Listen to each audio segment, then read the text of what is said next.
وہ چھری لے کر کے حملہ آور ہوئے اور وہ بھی شہید کر دیے گئے۔ یہ کربلا کے آخری شہید تھے جو حضرت امام حسین کے بعد شہید ہوئے۔ لیکن ان کی خون آشام تلواروں کی ابھی پیاس نہیں بجھی اور ان کی آتش غیظ و غضب ابھی ٹھنڈی نہیں ہوئی۔ شمز الجوشن حضرت علی اوسط، جنہیں امام زین العابدین کے نام سے دنیا جانتی ہے، 14 سال کی عمر میں تھے، بیمار تھے، خیمے میں گھس کے ان کو بھی شہید کرنے لگا تو حمید بن مسلم نے کہا کہ کیا بچوں کو بھی شہید کیا جائے گا؟ تو وہ رک گیا۔ عمر بن سعد کے حکم نامے سے مقدس لاشوں پر گھوڑے دوڑائے گئے حتیٰ کہ ان کی ہڈیاں چور چور ہو گئیں اور شہیدوں کے سر نیزوں پہ چڑھا دیے گئے۔ حسین ابن علی اور ان کے آیان و انصار کاٹ دیے گئے۔ فتح کے نعرے بجے، جشن منائے گئے اور یہ قافلہ کربلا سے کوفے کی جانب روانہ ہوا۔ شہیدوں کے سر نیزوں پہ آگے آگے چل رہے ہیں اور اونٹوں کے اوپر حضور کی بیٹیاں، حضور کی شہزادیاں اور حضرت امام زین العابدین کو باندھا گیا ہے، اور یہ تقدس مآب قافلہ کوفے پہنچتا ہے۔ ابن زیاد بہت خوش تھا کہ جیسے اس نے کوئی بہت بڑا کام کر لیا ہو۔ نواسہ رسول کا سر ایک تشت میں رکھا اس کے سامنے تھا اور وہ چھڑی سے آپ کے ہونٹوں اور آپ کے دانتوں پر ضرب لگاتا۔ حضرت زید بن ارقم رضی اللہ تعالی عنہ صحابی رسول اس مجلس میں موجود تھے، وہ کھڑے ہو گئے۔ غصے سے ان کا بدن کانپ رہا تھا اور آپ نے کہا، ظالم، چھڑی کو یہاں سے ہٹا لے، میں نے خود ان آنکھوں سے رسول اللہ کو یہ ہونٹ چومتے ہوئے دیکھا ہے۔ ابن زیاد غصے میں بپھرا ہوا بولا، اگر تو بوڑھا نہ ہوتا تو میں تیری گردن اڑا دیتا۔ حضرت زید بن ارقم روتے ہوئے دربار سے باہر نکلے اور ساتھ اہل کوفہ کو مخاطب کر کے کہا کہ اہل کوفہ، تم نے حسین ابن علی کو شہید کر دیا اور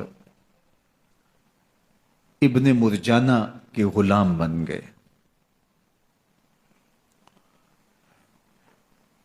حضرت زینب سلام اللہ علیہا ایک کونے میں بیٹھی تھی، پرانے کپڑوں میں ملبوس۔ ایک وہ وقت بھی تھا کہ سیدہ زینب سلام اللہ علیہا جب کوفے میں آئیں،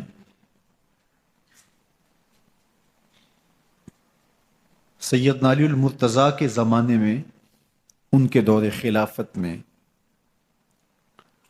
دارالخلافہ کوفہ متعین ہوا، تو یہ مدینے سے کوفے آئیں تو اس وقت کوفے کی معزز خواتین نے ان کا استقبال کیا۔ خلیفۃ المسلمین کی شہزادی، رسول اللہ کی بیٹی سیدہ فاطمہ الزہرا کا عکس حضرت زینب سلام اللہ علیہا کوفے میں داخل ہوئیں، تکریم، عزت اور وقار کے ساتھ آپ کا استقبال کیا گیا اور آپ خواتین کو درس قرآن دیتی، حضور کی شریعت سکھاتی، اور آج وہی کوفہ ہے، وہی دیوار و در ہے اور وہی زینب ہے۔ اور آج زینب کے ساتھ حسین ابن علی کا کٹا ہوا سر ہے۔ پرانے کپڑوں میں ملبوس حضرت زینب سلام اللہ علیہ آج اسی کوفے میں داخل ہوئی ہیں۔ دارالامارت کے ایک کونے میں تشریف فرما ہے کہ ابن زیاد پوچھتا ہے یہ خاتون کون ہے؟ حضرت زینب خاموش رہی۔ اس نے دوسری مرتبہ پوچھا، آپ پھر خاموش رہی۔ تیسری مرتبہ پوچھا، آپ پھر خاموش رہی۔ پھر ایک لونڈی نے بتایا یہ زینب بنت علی ہیں۔ تو اس کے سامنے حضرت امام حسین کا کٹا ہوا سر پڑا تھا، اور وہ حضرت زینب سے مخاطب ہو کے کہنے لگا کہ اللہ نے تمہیں شکست دی اور یزید بن معاویہ کو فتح عطا کی۔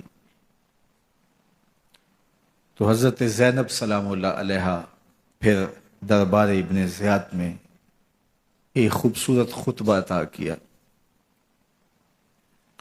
زینب بول رہی تھی، لگ رہا تھا مولا کائنات بول رہے ہیں۔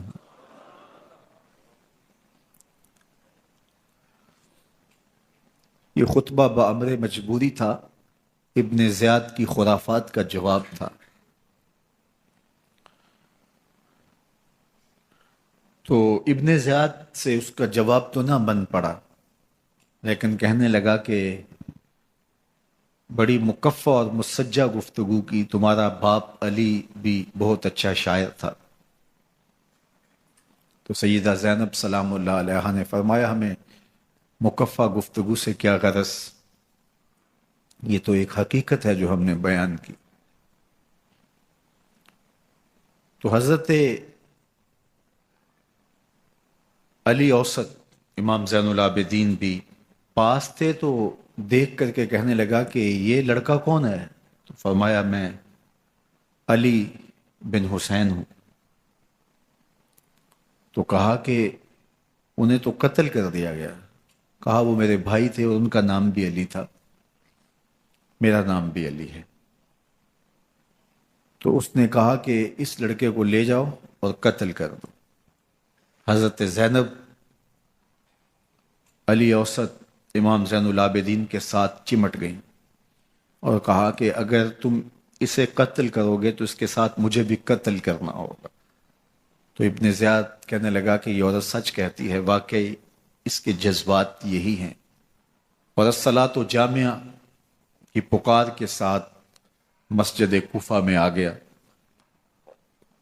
کوفے کے لوگ سارے ابن زیاد کے سامنے تھے۔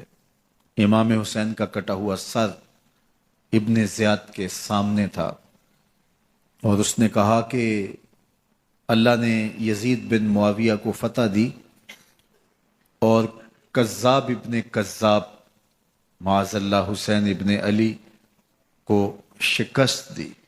جب اس نے یہ بات کہی تو عبداللہ بن عفیف الازدی رضی اللہ تعالی عنہ موجود تھے، وہ کھڑے ہو گئے۔ وہ غصے سے ان کا بدن کانپ رہا تھا، اور آپ نے پوری ہمت کے ساتھ ابن زیاد کو جواب دیتے ہوئے کہا، ظالم، حسین سچا، حسین کا باپ بھی سچا، تو جھوٹا، تیرا باپ بھی جھوٹا، جس نے تجھے امیر بنایا وہ بھی جھوٹا۔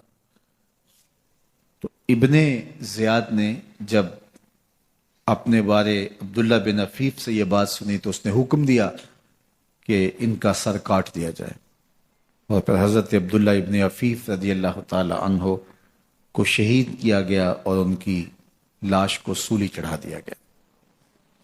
حق کی راہ کے یہ مسافر اپنی جان کس طرح راہ خدا میں سپرد کر رہے تھے۔ اہل کوفہ سہمے ہوئے، ڈرے ہوئے ابن زیاد کے دربار میں بیٹھے تھے، اور امام حسین رضی اللہ تعالی عنہ کے قتل کا، ان کی شہادت کا انہیں دکھ تو تھا، لیکن ان کے اندر ہمت، طاقت اور توانائی نہیں تھی۔ ان کی تلواریں یزید کے ساتھ رہیں اور دل امام حسین رضی اللہ تعالی عنہ کے ساتھ رکھنے کی بات کرتے تھے۔ پھر یہ قافلہ کوفہ سے چلتے چلتے دمشق کی جانب عازم سفر ہوا. ایک اونٹ پہ 3 لوگوں کو سوار کیا گیا تھا. امام زین العابدین کو سوار بھی کیا گیا اور بدن پر زنجیریں بھی باندھی گئی، جکڑ کر کے سواری پہ بٹھایا گیا. اللہ اکبر. جہاں جہاں سے یہ لوگ گزرتے لوگوں کو ان کی حالت پہ رحم آتا. بہت سارے لوگ نہیں جانتے تھے یہ کون ہیں. عمومی طور پہ راستوں میں یہی بتایا گیا کہ کچھ باغی لوگ ہیں جنہوں نے حکومت سے بغاوت کی، تو ان کے کیفر کردار تک پہنچا دیا گیا. راستے میں ایک گرجا گھر آیا اور وہاں یہ لوگ رات رکتے ہیں. گرجا گھر کی دیوار پہ لکھا ہوا تھا اترجو امت قتلت حسین شفاعت جد ہی یوم الحساب. کیا وہ امت جنہوں نے حسین ابن علی کو شہید کیا قیامت کے دن انہی کے نانے سے شفاعت مانگیں گے؟ کس منہ سے شفاعت طلب کریں گے؟ اسی حسین ابن علی کے نانا سے جن کے بیٹے کو، جن کے شہزادے کو، نواسے کو ان لوگوں نے شہید کیا. جب یہ تقدس مآب قافلہ دمشق پہنچا تو راستے میں ایک شخص قرآن مجید کی تلاوت کر رہا تھا. اپنے مکان کی چھت پہ بیٹھ کے تلاوت کر رہا تھا، اور یہ قافلہ اس طرح سے گزر رہا تھا کہ شہیدوں کے کٹے ہوئے سر نیزوں کی نوک پہ تھے، اور عصمت شیار خواتین اور امام زین العابدین اونٹوں پہ بندھے ہوئے تھے. تو پڑھنے والا تلاوت کر رہا تھا کہ کہف اور رقیم یہ ہماری نشانیوں میں سے بڑی عجیب نشانیاں ہیں. تو جب وہ پڑھ رہا تھا تو سر حسین سے آواز آئی یا تالی القرآن، اے قرآن پڑھنے والا، اصحاب کہف سے زیادہ عجیب قتلی و حملی، میرا قتل کرنا اور نیزے کی نوک پہ چڑھایا جانا ہے. یہ قافلہ یزید کے دربار میں پہنچتا ہے. یزید بہت خوش ہوا اور اس نے حضرت امام زین العابدین رضی اللہ تعالیٰ عنہ سے کہا کہ تمہارے باپ نے میری حکومت کے خلاف بغاوت کی اور وہ اپنے انجام کو پہنچے. تو آپ نے جواب میں قرآن مجید کی آیات کی تلاوت کی اور اہل بیت کے مناقب اور فضائل بیان کیے. سیدہ زینب سلام اللہ علیہ کا ایک خطبہ اہل بیت کی عظمت، مناقب اور فضائل میں یزید کے دربار میں اپنی انوکھی اور البیلی شان رکھتا ہے. یزید پہلے تو خوش ہوا، لیکن جب اس نے لوگوں کے چہرے دیکھے تو وہ پریشان ہو گیا. حتیٰ کہ یزید کے دربار میں ایک عیسائی سفیر آیا ہوا تھا، تو اس نے جب کٹے ہوئے سر دیکھے اور خستہ حال سادات کی شہزادیوں کو دیکھا تو اس نے کہا یہ کون لوگ ہیں؟ تو اسے بتایا گیا. تو اس نے بڑے تاسف کا اظہار کیا، کہا کتنے بد نصیب لوگ ہو، ہمارے پاس حضرت عیسیٰ علیہ السلام کے گدھے کا کھر موجود ہے اور ہم اسے بھی عزت کی جگہ پہ رکھے ہوئے ہیں، اور تم کتنے بدبخت ہو اپنے رسول کے نواسے کو شہید کر دیا. بے مروت بے وفا تیرا بھی کیا افسانہ ہے، جس نے اپنی ہی شمع کو گل کیا تو وہ پروانہ ہے. تو یزید نے جب لوگوں کے تیور دیکھے اور بدلتے ہوئے حالات دیکھے تو اس نے تعصف کا اظہار کیا اور کہا اللہ برا کرے ابن زیاد کا، وہ امام حسین کو میرے تک پہنچنے دیتا تو میں ان سے اچھا معاملہ کر لیتا. کچھ لوگ اس سے یزید کو بری و ذمہ قرار دینے کی کوشش کرتے ہیں، لیکن یزید کے اپنے حکم سے سب کچھ ہوا. ابن اسیر نے لکھا ہے کہ جب یزید مرا تو ابن زیاد دمشق آ رہا تھا، اس کے ساتھ مسافر بن شریح بھی تھا، تو اچانک وہ کچھ سوچنے لگا. تو مسافر بن شریح نے کہا کہ ابن زیاد میں تمہیں بتاؤں تم کیا سوچ رہے ہو؟ کہا بتاؤ. کہا تم یہ سوچ رہے ہو کہ میں نے نواسہ رسول کو شہید کیوں کیا؟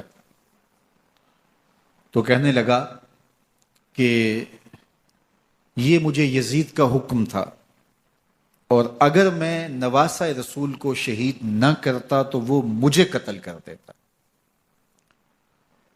اور جب مسلم بن عقبہ کو مدینہ المنورہ کی حرمت کو پامال کرنے کے لیے اور حضرت عبداللہ ابن زبیر رضی اللہ تعالیٰ عنہ کی خلافت کے اعلان کے بعد مکہ المکرمہ پر حملے کے لیے جو یزید نے بھیجا، تو اس سے قبل اس نے ابن زیاد کو کہا کہ یہ کام تم کرو.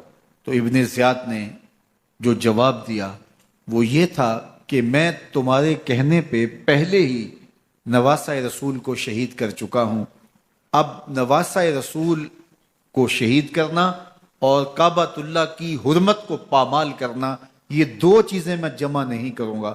اور اس نے بادشاہ کے حکم کا انکار کر دیا. تو یزید نے امام حسین رضی اللہ تعالیٰ عنہ کی شہادت کا حکم دیا تھا ابن زیاد کو، اور یہ دو گواہیاں میں نے ابن زیاد سے آپ کے سامنے رکھی. باقی اس کا یہ سیاسی پینترا کہ وہ تعصب کا اظہار کرے، تو قاتل کی پشیمانی مقتول کی اہمیت تو بڑھا سکتی ہے، لیکن قاتل کے دامن سے قتل کا داغ نہیں دھو سکتی. تو حضرت امام حسین رضی اللہ تعالی عنہ کا قتل یزید کو اب نظر آ رہا تھا مجھے بہت مہنگا پڑے گا، آخرت تو برباد ہوئی ہی ہوئی، دنیا بھی میں نے برباد کر لی اور میری حکومت بھی مستحکم نہیں رہ سکے گی. تو اب اس نے یہ کہنا شروع کر دیا کہ خدا برا کرے ابن مرجانہ کا کہ وہ راستہ دے دیتا اور امام حسین کو میرے تک پہنچ دیتا. حضرت امام زین العابدین سے اب وہ لجاجت کرنے لگا اور کہنے لگا کہ حضرت آپ کچھ ارشاد فرمائیے. تو آپ نے تین چیزیں ارشاد کی. آپ نے فرمایا ایک تو ہمیں خیریت سے مدینے بھیج دو، اور دوسری بات کہ قاتلان حسین کو ان کے کیفر کردار تک پہنچاؤ، اور تیسری بات مجھے دمشق کی جامعہ مسجد میں خطبہ جمعہ کی اجازت دو.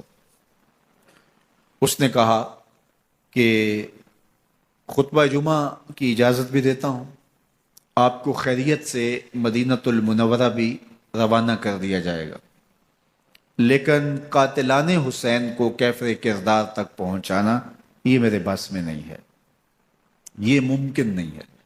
اب مجھے بتائیے حاکم وقت ہو اور اتنا بڑا سانحہ اور واقعہ ہو گیا ہو تو وہ وہیں کھڑے کھڑے معذرت کر لے کہ یہ اس بات کو رہنے دو، تو اس کا مطلب سمجھنے میں کسی بھی باشعور شخص کو دیر نہیں لگتی.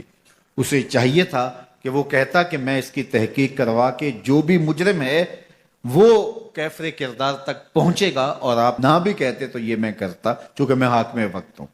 لیکن اس نے فوراً کہا کہ یہ ممکن نہیں ہے. تو اس کا مطلب کیا کہ مجرم میں خود ہوں، تو میں اس سے جو ہے وہ بچنا چاہتا ہوں. تو اس نے حضرت امام زین العابدین کو کہا دو شرطیں تو قبول ہیں، لیکن یہ تیسری شرط قبول نہیں ہے اور یہ ممکن نہیں ہے. تو یہ واضح اس بات کا اشارہ ہے کہ یزید کے حکم سے، اس کی منشا سے اور اس کے کہنے سے حضرت امام کو شہید کیا گیا. اور اس نے حضرت امام حسین رضی اللہ تعالی عنہ کے مبارک لبوں پر چھڑیاں بھی ماری اور آپ کے دانتوں پر ضربیں لگائیں چھڑیوں کی. وہ تو ایک صحابی وہاں موجود تھے جو کھڑے ہو گئے، انہوں نے کہا ارفع ھذا القدیب عن ھاتین الشفتین، ان ہونٹوں سے چھڑی ہٹا لے، میں نے ان آنکھوں سے رسول اللہ کو یہ ہونٹ چومتے ہوئے دیکھا ہے. جس طرح ابن زیاد کے دربار میں ہوا تو یہاں بھی ہوا. اللہ اکبر. تو یزید اپنے تئیں خوش تھا، لیکن لوگوں کے احتجاج کی سکت نہیں لا سکتا تھا کہ نواسہ رسول کو شہید کر دیا گیا. تو وہ یوں اپنی بات کو چھپانا چاہتا تھا اور بات ابن مرجانہ ابن زیاد پہ ڈالنا چاہتا. لیکن ابن زیاد کہتا ہے کہ اگر یزید کہ کہنے پہ میں امام حسین کو قتل نہ کرتا تو میں قتل کر دیا جاتا، اور میں غزوہ کعبہ اور قتل امام حسین دونوں کو جمع نہیں کر سکتا، لہٰذا اب میں یزید کا یہ حکم نہیں مانوں گا، اس نے پہلے مجھ سے بہت بڑی زیادتی کروائی ہے۔ یہ تاریخ کی معتبر کتابوں کے اندر موجود ہے۔ اب یزید نے کہا دو باتیں مان لیتا ہوں، آپ کو مدینہ المنورہ بھی رخصت کر دیتے ہیں، اور دوسرا آپ کو مسجد دمشق میں خطبہ کی اجازت بھی دیتے ہیں۔ اللہ اکبر، یہ وقتی تصرف تھا اس کا، ورنہ یہ کون ہے اجازت دینے والا؟ ممبر تو حسین ابن علی کے نانے کا ہے۔ خیر، مسجد دمشق میں گئے، لوگوں کا ہجوم تھا، حضرت امام زین العابدین ممبر پہ جلوہ فراز ہوئے، خطابت تو ان کے گھر کی لونڈی ہے، تو جب آپ نے کھڑے ہو کر کے خطبہ دیا اور فضائل و مناقب اہل بیت بیان کیے، لوگوں کے سینوں کے اندر آتش محبت اہل بیت کی جوش مارنے لگی۔ یزید ڈر گیا کہ اگر کچھ دیر خطبہ جاری رہا تو کہیں ایسا نہ ہو کہ لوگ میرے خلاف اٹھ کھڑے ہوں، تو اس نے مؤذن کو اشارہ کیا اور وہ اذان دینے لگا، تو اس نے کہا اللہ اکبر اللہ اکبر، تو حضرت امام زین العابدین نے کہا اس میں کوئی شک نہیں کہ اللہ سب سے بڑا ہے۔ پھر کہا اشہد اللہ الہ الا اللہ، تو امام زین العابدین نے فرمایا کہ ہم نے اس بات کی اپنے خون سے گواہی دی ہے کہ اللہ کے علاوہ کوئی معبود نہیں ہے۔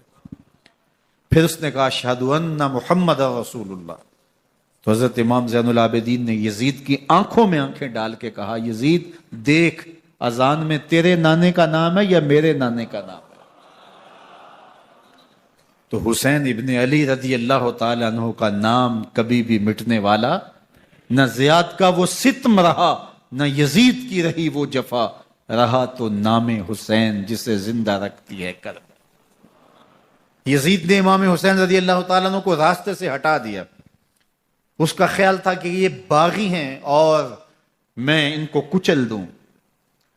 حضرت امام حسین شہید کر دیے گئے، ان کا خاندان شہید کر دیا گیا۔ صرف 14 سال کے امام زین العابدین رضی اللہ تعالی عنہ اس حادثے میں، اس واقعہ میں جو ہے وہ بچے، اور سب سے زیادہ دکھ اپنی آنکھوں سے انہوں نے دیکھے، کربلا کا منظر بھی دیکھا، کوفے کا دارالعمارہ بھی دیکھا، اور دمشق کا دربار یزید بھی دیکھا، اور پھر یہاں سے مدینے پہنچ کر اہل مدینہ سے جو سامنا ہوا امام زین العابدین نے وہ لمحے بھی دیکھے۔ کہتے ہیں اس واقعہ کربلا کے بعد حضرت امام زین العابدین کبھی ہنسے نہیں تھے، جب بھی پانی پینے لگتے تو رو پڑتے، انہیں شاید سکینہ کی پیاس یاد آ جاتی تھی۔ امام زین العابدین کا رنگ زرد ہو جاتا جب کربلا کی یاد آتی، اور بسا اوقات شہر سے وحشت ہونے لگتی اور دور باہر نکل جاتے اور جا کر کے وہاں خیمہ گاڑ لیتے اور مہینہ مہینہ وہاں ذکر و فکر اور عبادت میں لگے رہتے۔ امام زین العابدین کے ہاتھوں میں ہتھ کڑیاں، پاؤں میں زنجیریں، اور اونٹ پہ باندھ کر کے جب حضرت امام زین العابدین کو شہیدوں کی لاشوں کے قریب سے گزارا گیا تو غشی پہ غشی طاری ہو رہی تھی امام زین العابدین پہ، اور وہ گھڑیاں بھی امام زین العابدین پر کتنی دردناک تھیں کہ جب شہزادیاں اونٹوں کے ساتھ باندھی گئی تھی اور امام زین العابدین اپنے بابا کا سر اپنے سامنے چلتا ہوا دیکھتے تھے، اور یہ دردناک لمحے کہ جب رات کی گھڑی آئی تو زینب سلام اللہ علیہ نے دیکھا کہ زین العابدین کے آنسو نہیں تھمتے اور ان کو غشی پہ غشی آتی ہے، تو وہ آگے بڑھ کے ان کو اپنی آغوش میں سمیٹتی ہیں اور کہا زین العابدین کیا ہوا؟ کہا کہ پھپھو جان اگر ہو سکے تو بابا کا سر کچھ دیر کے لیے میری گود میں نہیں آ سکتا ہے۔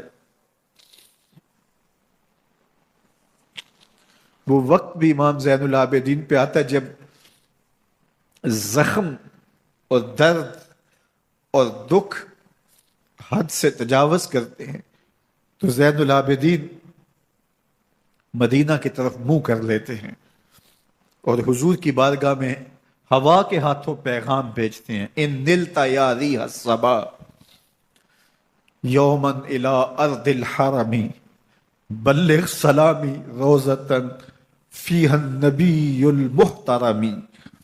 یا رحمت للعالمین ادرک لزین العابدی محبوس عید الظالمی فی الموکب والمزدحمی۔ امام زین العابدین نے یہ سارا دردناک منظر اپنی آنکھوں سے دیکھا اور یہ سارے دکھ سہے۔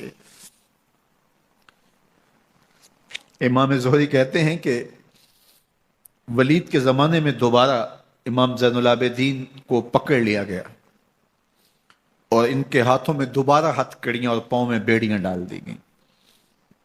میں ملنے گیا تو جو ہی امام کے ہاتھوں میں ہتھ کڑیاں دیکھی تو میرا دل ڈولنے لگا اور میری آواز گلے میں دب گئی اور آنسو تھے کہ تھمتے نہیں تھے۔ تو امام زین العابدین نے مجھے دیکھا تو مجھے تسلی دیتے ہوئے کہا زہری کیا ہوا تمہیں؟ تو میں نے کہا حضرت کربلا میں تھوڑے دکھ دیکھے تھے اور اب یہ حالت مجھ سے دیکھی نہیں جا رہی۔ تو امام زین العابدین نے ان زنجیروں کو اور ان ہتھ کڑیوں کو جن سے آپ جکڑے گئے تھے جھٹکا دیا، لوہے کی زنجیریں ٹوٹ گئیں۔ کہا زہری ہم اللہ کی تقدیر پہ راضی ہے ورنہ یہ زنجیریں کیا ہوتی ہیں۔ امام زین العابدین کو اللہ نے عزتوں سے نوازا تھا، ہر دور کے حاکم وقت ڈرتے تھے اور ان کی عزت سے حسد کرتے تھے۔ ولید بن عبد الملک بنو امیہ کا بڑا تگڑا حکمران گزرا ہے۔ ایک دن طواف کرتے کرتے حجر اسود کے سامنے آیا اور اس کے دل میں آیا کہ میں حجر اسود کو بوسہ کروں، لیکن رش اتنا تھا کہ آگے بڑھنے کی ہمت نہ ہوئی اور پیچھے ہٹ کے کھڑا ہو گیا کہ رش کم ہوتا ہے تو میں حجر اسود کو چومتا ہوں۔ اتنے میں امام زین العابدین رضی اللہ تعالی عنہ وہ بھی طواف کرتے کرتے حجر اسود کے قریب آئے، ایک لمحے کے لیے توقف کیا، لوگوں نے راستہ چھوڑ دیا۔ امام زین العابدین آگے بڑھے، حجر اسود کو چوما، پھر آگے بڑھ گئے۔ ولید بن عبد الملک کو بڑا غصہ آیا کہ لوگوں نے میرے لیے تو راہیں نہیں چھوڑی اور زین العابدین کے لیے راہیں چھوڑ دی ہیں۔ تو وہ اپنے درباری شاعر کو، فرزدق کو جو اس کے ساتھ کھڑا تھا، اس کو پوچھتا ہے من ہاذا، یہ کون ہے؟ حالانکہ اسے پتا تھا یہ امام زین العابدین ہے۔ بعض اوقات سوال تفہیم کے لیے کیا جاتا ہے، سمجھنے کے لیے کیا جاتا ہے، اور بعض اوقات سوال تحقیر کے لیے کیا جاتا ہے۔ جس طرح کسی شخص کو آپ پسند نہ کرتے ہو اور وہ کوئی کام کرے تو آپ کہتے ہیں یہ کون ہے، یہ کون ہے؟ تو اس نے کہا من ہاذا، یہ کون ہے؟ اب فرزدق شاعر تھا اور درباری شاعر تھا، اسے اچھی طرح پتا تھا کہ من ہاذا سے بادشاہ کیا سننا چاہتا ہے، لیکن آج اس کی غیرت ایمانی جاگ گئی۔ بادشاہ نے کہا من ہاذا، یہ کون ہے؟ تو فرزدق نے بادشاہ کی آنکھوں میں آنکھیں ڈال کے کہا بادشاہ تو نہیں جانتا یہ کون ہے؟ اس کو تو بطحا کے سنگ ریزے بھی جانتے ہیں، اس کو تو زمین والے بھی جانتے ہیں، آسمان کے فرشتے بھی جانتے ہیں۔ یہ فاطمہ کا بیٹا ہے، یہ علی کا شہزادہ ہے، یہ رسول اللہ کا نواسہ ہے۔ تیرا من ہاذا کہنا اس معرفہ کو نکرا نہیں کرے گا، یہ کل بھی معرفہ تھا، یہ آج بھی معرفہ ہے۔ کھڑے کھڑے امام زین العابدین کی شان میں ایک طویل قصیدہ لکھ دیا۔ بادشاہ تو اس سے کچھ اور سوچ رہا تھا، الٹ ہو گیا، اس نے ایک فرزدق کو جیل میں ڈال دیا۔ امام زین العابدین کو پتا چلا آپ نے اشرفیوں کی 2 تھیلیاں خادم کے ہاتھ بیچی، کہ ہماری وجہ سے تمہارے اوپر یہ افتاد پڑی ہے۔ تو اس نے تھیلیاں قبول کی، چوما آنکھوں سے لگائیں اور پھر خادم کے ہاتھ میں دیتے ہوئے کہا امام کو میرا سلام دے دینا اور کہنا حضرت ساری زندگی نے ٹگوں کے لیے، ان پیسوں کے لیے، اشرفیوں کے لیے شاعریاں کی ہیں، یہ جو میں نے قصیدہ لکھا ہے آپ کے نانا کی شفاعت کے لیے لکھا، جو دلوں کو فتح کر لے وہی فاتح زمانہ۔ امام حسین کو تو کاٹ دیا گیا نا، اس لیے کاٹ دیا گیا کہ یہ ہماری حکومت سے بغاوت کر رہے ہیں، انہوں نے یہ کہا، بہانہ یہ بنایا۔